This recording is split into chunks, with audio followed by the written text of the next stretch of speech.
Aloha folks, my name is Spoons and we've got a double review today. The first movie we're going to talk about is The King of Staten Island, which I actually really liked. Now going into this movie, I honestly wasn't really expecting much. I was expecting like just another Judd Apatow biopic slash comedy, something like Trainwreck or like the 4-year-old version. But I was really surprised with all the dark and very mature adult themes present in this movie. Like, it really tackled some very serious subject matter that I thought was really well handled and wasn't forced. And this movie can also be pretty damn funny at times. Not laugh out loud or like funny as some other Judd Apatow movies, but when the movie needed to tell a joke, it could give out a good laugh, and that's pretty much all I could ask for, honestly.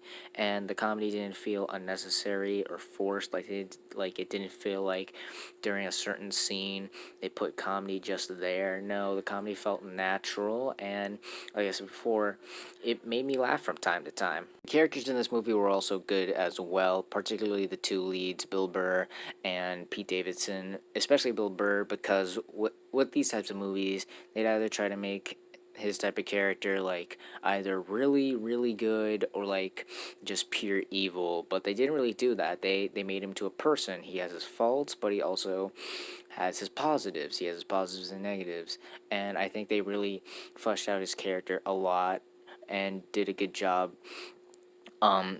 handling his character, along with the relationship between him and Pete Davidson was really good and really leads to some really sentimental moments and some really hilarious moments as well. And my last positive thing I can say about this movie is that there's a ton of heart. This clearly came from a place of love. I know Pete Davidson wrote the script, and it's basically dedicated to his late father who did die. And with movies and characters like this, they make it too preachy, like, oh my god, my dad's dead and I'm so sad. But they didn't really do that with this movie. They took a different approach to it, which I thought was really creative and really heartfelt, and it really saved this movie from being like just a forgettable comedy and elevated to a great emotional, powerful movie, in my opinion. But unfortunately, folks, I do have some issues with this movie. The first and biggest issue with this movie is that it's way too long. This movie goes over 2 hours, and boy, does it feel like it. There are several moments and several scenes that either go on for way too long or just could have easily been cut out because they are really unnecessary and, like I said, drag on for way too long. Like, this movie should have been an easy 95 minutes at most, but I don't know if it was Judd Apatow or Pete Davidson or someone, but they just felt the need to drag this movie on and on, and it makes you constantly think, all right, when is this thing gonna end? Like, this should have wrapped up like a half an hour ago. And I get they want to tell like the full story, but like I said, you don't need to drag scenes for like 5 minutes, or just feel like to add a scene that really doesn't feel necessary at all. Just cut them out, or just cut it by 2 minutes. Just please, just no more 2 hour long movies, please. Another issue I have with the movie is that sometimes Pete Davidson's character can be kind of an ass. Like, I know that's the point of the character. He's supposed to be, like, this really scummy person. But from time to time, like, with the things he says or some of the things he does, and it's not all the time, but sometimes during the movie he can do something or say something that would just make me go, oh, come on, man, you're better than this. Don't do this. And it's not like I said before, he's not a scumbag, he's not a dick. Basically, I'm saying he's not Adam Sandler from 8 Crazy Nights. It's just some of the things he does can be really really stupid and ignorant.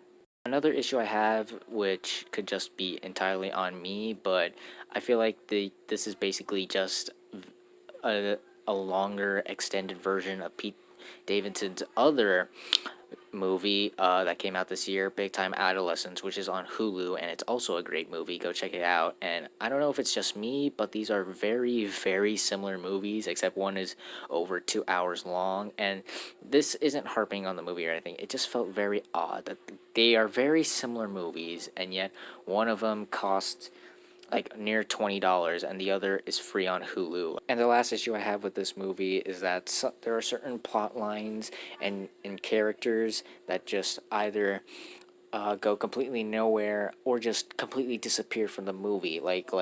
There's this whole there's a one of Pete Davidson's friends is in the movie from beginning, but then something happens without going to spoilers. Something happens with him and his friends. Like they attempt to are going to the store and something happens, and then you never see that friend again for the rest of the movie. Like what happened to that character? What happened? Why is he not here anymore?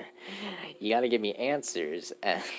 But in the end, guys, I thought The King of Staten Island was a pretty good movie. Despite its faults, it's got great characters, it's very funny, and it's a very sentimental and heartfelt biopic/comedy. If you guys got the time or the money, please go check it out. I think it's definitely worth your time. Now let's talk about this crap. Artemis Fowl is a catastrophe beyond all meanings of the word. Like, I knew this was going to be bad, but Jesus. Where do I begin? I mean, let's start positive. The production design is good. Yeah, that's all I got. I have never seen a film so eager and so earnest to end as much as I did with this movie. Because while King of Staten Island was way too long, this movie was too short. Every scene feels like it's going by super quickly, and it doesn't. And they're providing so much exposition at such a fast pace, and it doesn't leave you time to breathe in, and it's also introducing all these characters and all these different worlds, and like I said, it doesn't take time to breathe, and it just feels like, alright guys, come on, we gotta finish this movie quick, come on, let's go, we need to make 7 more sequels, and it's like, no, take your time, slow down, it's fine if this is the 2-hour long movie, you need to build the world, like you don't need to start a franchise this quickly. And because of this, it doesn't give us time to flesh out the characters. We know nothing about these people other than Artemis, oh, he's a smart kid.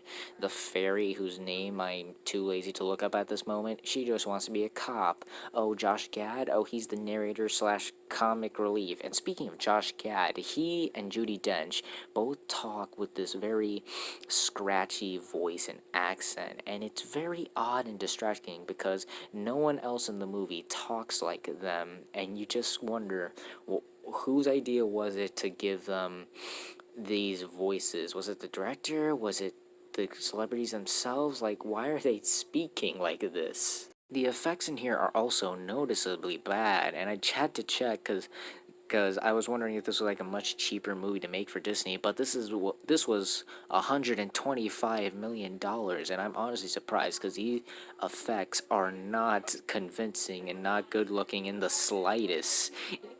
And the movie also tries to be funny from time to time, but it always falls flat on its face. None of this jokes cracked a smile, a laugh, a chuckle, or even a smirk. It is painfully unfunny with all the one-liners and cheap slapstick this movie throws at you. And they have the gall to say, oh yeah, we'll be back. We'll be back for Artemis Fowl too. No, you won't. No one cares. No one's gonna remember this in 2 weeks. Don't announce your petty little franchise, even when the company producing your movie knows that it's not going to happen. Don't try to make a franchise out of this, please, for the love of God. Ugh. So yeah, Artemis Fowl, it sucks. Do not watch this movie. There are better things on Disney Plus. Kim Possible, Phineas and Ferb, Brandy and Mr. Whiskers, I'm sure that's on there. Don't bother. Even if a friend, even if you find it on a website online and it's allowing you to watch it for free, don't give this the light of day. It is not worth your time. Please skip this movie. And so those are my thoughts on Artemis Fowl and The King of Staten Island. What did you guys think of these movies if you got the chance to see them? Did you like them? Did you hate them? Comment down below and let me know. If you like this video, hit the like button. If you like this channel, hit that subscribe button. Follow me on all social media links at the end of the video. And until next time, guys, stay sharp. We're the poor, the huddled masses. We have crossed the lonely sea, left the old world for the new world, left the old ways to be free.